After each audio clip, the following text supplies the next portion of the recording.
Hello everyone, here I am outside the Rhodes Memorial, at the Rhodes Memorial in Cape Town on the lower slopes of Devil's Peak. There is a bust, I suppose you'd call it, not quite a statue, not full length, of Cecil John Rhodes, and a quotation here from his poem Funeral, which Rudyard Kipling wrote, dedicated to Cecil Rhodes. The immense and brooding spirit still shall quicken and control.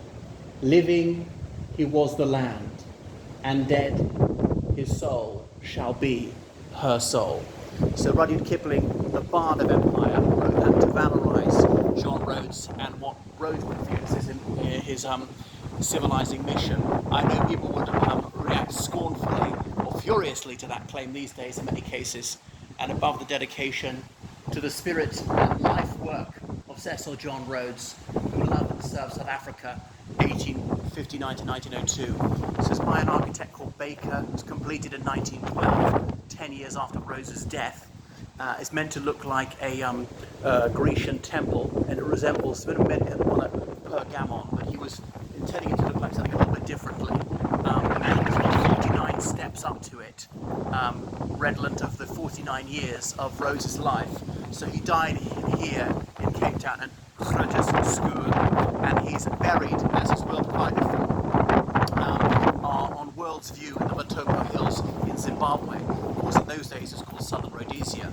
So whilst alive, two modern countries, Zambia and Zimbabwe, took his name, and indeed their motto was Sit Nomine Digna, may she be worthy of the name. Now some people would say sarcastically, they were worthy of his name, but not in a good way. So Cecil Rhodes is born in 1853 in Bishop Stortford, Hertfordshire, the son of a Church of England clergyman, with one of about 12 children. They're mostly boys, and his mother was his father's second wife, the first one having died young. Anyway, one of his brothers became general of the army, the others went to top public schools.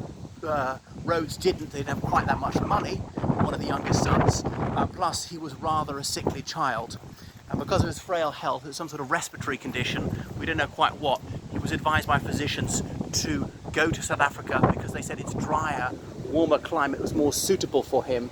And so age 17 he set sail for Cape Town, or to make his name, helped his brothers running a farm, and then later, when there was the sort of Klondike moment, a place like Kimberley, Johannesburg, he started selling things to the diamond miners, and eventually had his own diamond company, De Beers, named after the De Beers brothers, who'd owned a farm where the diamonds happened to be found, and he was the biggest diamond dealer in the world. Anyway, after only 3 years in South Africa, he returned to the United Kingdom, already a wealthy man, and he enrolled at Oriel College, Oxford, as in part of Oxford University. And he said he was prouder of being an Oxford graduate than anything else. What else about him? So he fell ill after a few months because he couldn't stand the humidity and the cold of the UK, sailed back to Cape Town. Obviously it took a few weeks, and it was able to recuperate, and was going back and forth up and down the Atlantic for 8 years till he finally graduated. No distance learning in those days. And then he returned to the Cape. He was Prime Minister of the Cape Colony 1890 to 96, and he said he wanted to vote for civilized men, which said it didn't automatically mean white men, but changed the franchise so that very, very few black people or mixed race people had the vote.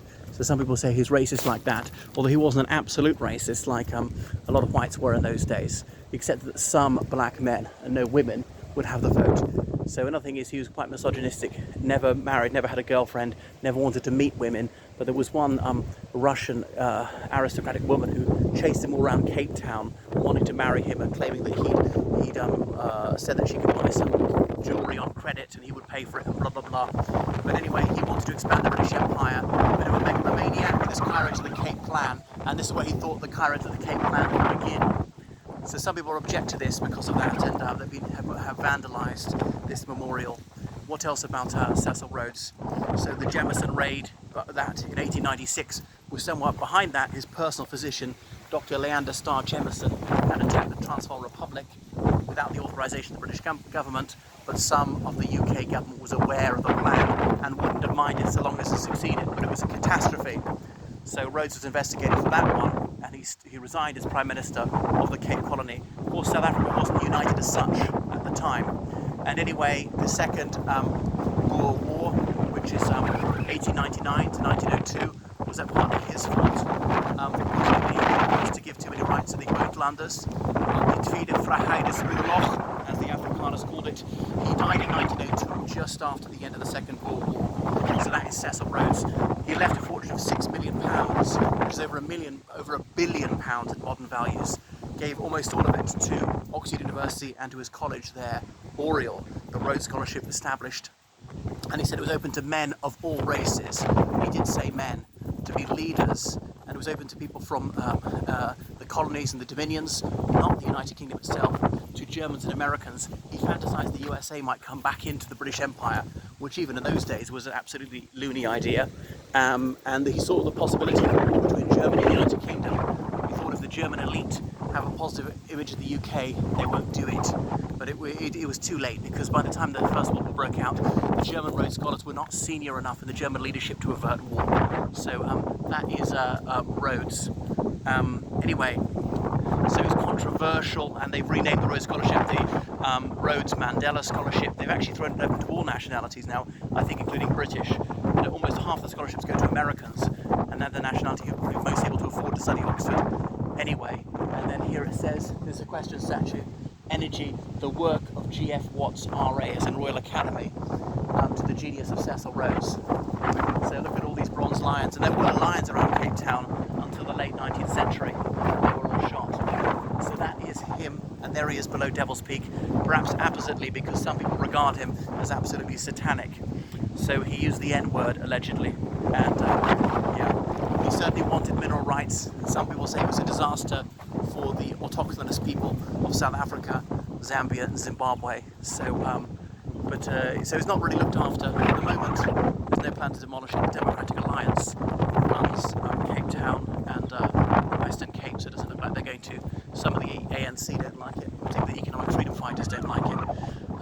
So not quite the highest point of Mount Cape Town, but someone can be reached, because if you really put it up on Devil's Peak in those days, it'd be impossible to get all the materials up. You think the cost of transporting these tons of stone and the good things that could have been done for. So that is to valorise Cecil John Rhodes. And indeed at Oxford there's that plaque on the house he used to live in, and there's a statue of him on the building that he gave the money to extend. And in his will he's very particular to demolish the houses there that Oriel owned that rented out, and he has some money to make up for the lack of rent, because you're not going to be renting out those buildings, and to expand a Oriel College on that spot. So that's Rhodes. A man who in UK politics supported the Liberal Party, and what else, actually was in favour of Irish Home Rule, perhaps surprisingly, but in those days he didn't think there was any possibility that Ireland would totally split away from Great Britain. Well, thank you for watching my channel, and make sure you subscribe on Patreon, donate to PayPal, georgecallahan79@gmail.com.